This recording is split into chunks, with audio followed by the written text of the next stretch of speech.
obutaddeyo okukola mulimu gwonna gukwata ku kibiina okujjawo ng'amaze okugenda mu kakiiko ak'empisa akawutufu. Abakulira omulimu gwa takisi mu ggwanga bagobye munnaabwe mu bunnambiro olw'okweyisa obubi ng'agezaako okugobaganya ssentebe w'ekibiina ekibagatta.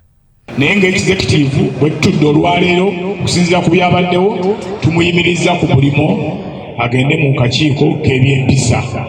Kiddiridde Ssemwanje Kalyango Sadat eyakulemberamu banne ne bassaawo nsalesale eri Rashid Sekindi ssentebe w'ekibiina ekigatta abatakisi mu ggwanga n'olukiiko lwe bave mu ofiisi nga bagamba balemereddwa.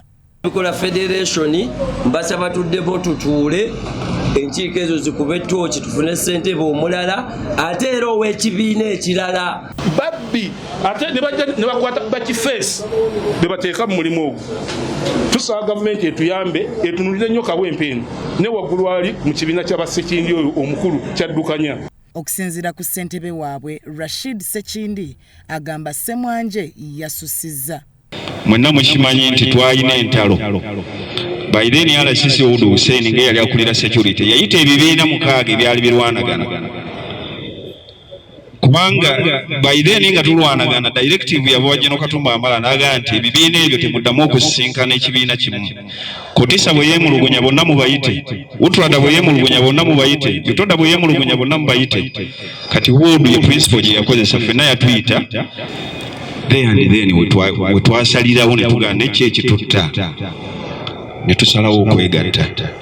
Alaze bannamawulire ssemateeka abafuga gwe baakola omwaka oguwedde. Twali tutambulira ku ndagaano MOU eyagatta ebibiina ne tusalawo nti naye tulina okukolawo ekiwandiiko ekitugatta ye ssemateeka mwami birungi gwagamba.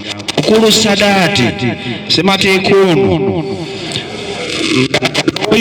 lawyer ye yamubaga meeting ezimu ezabuuzibwanga ku bakulembeze b'ebibiina ebyegatta ne Sadaati yateekako omukono. Kati jjo ayimiridde mu kamera ng'agamba nti constitution ya Butofu terikola ki.